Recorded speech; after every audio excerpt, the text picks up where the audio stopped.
Good morning, everyone. I'm Liang Ting from Shandong University.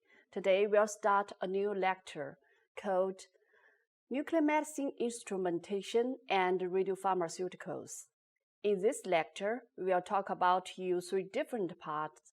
The first part is the basic principle of nuclear medicine devices and the components of the nuclear medicine devices.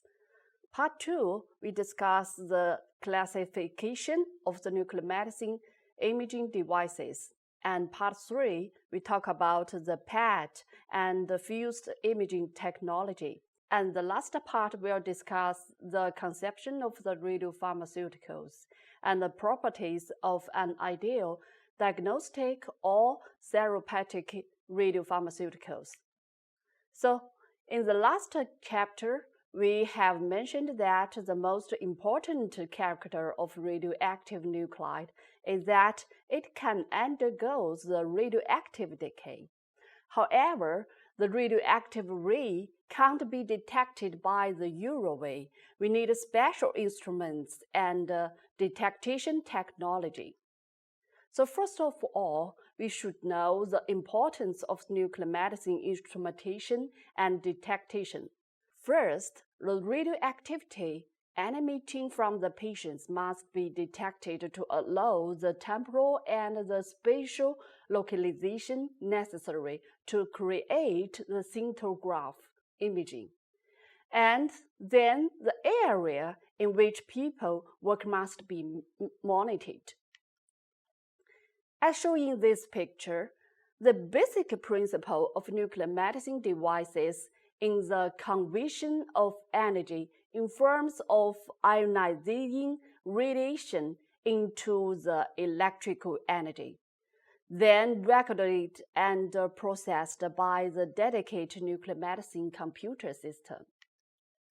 So, in another word, we can see that nuclear medicine imaging devices, including the gamma scintillation camera, can be thought of as a specialized radiation detection devices, highly modified and adapted to record the temporal and spatial localization of the radioactive in patients. Okay, we have mentioned the basic principle of nuclear devices.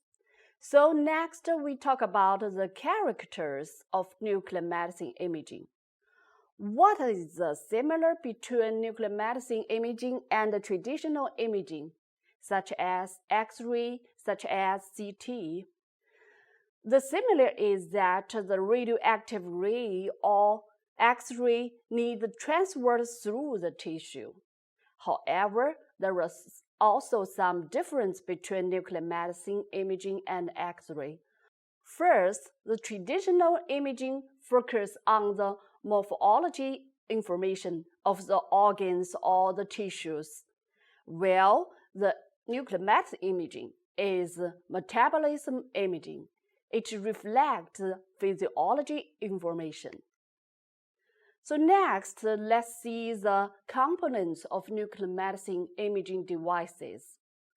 The nuclear medicine device is usually composed by three main parts. The first part is the scintillation crystal detector, and the second part is photomultiplier tube, and the last part is the electrical circuits.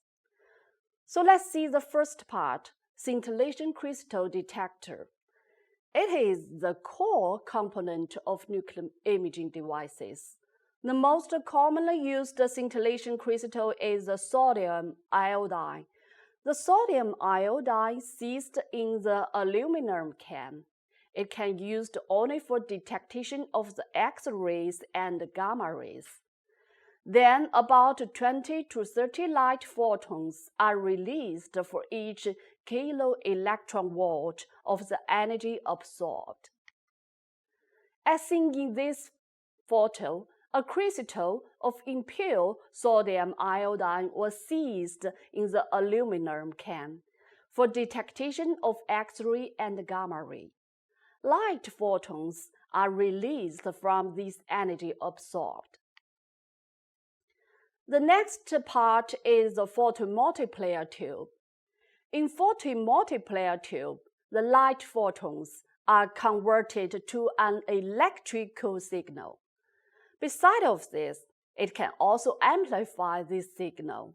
So we can see the light photons are converted to an electric signal through the use of the photomultiplier tube. So the last part is the electrical circuits. The electrical circuits can process and record the electrical signals, and then it exports the imaging on the computer. Okay, that is all for the first part. Thank you.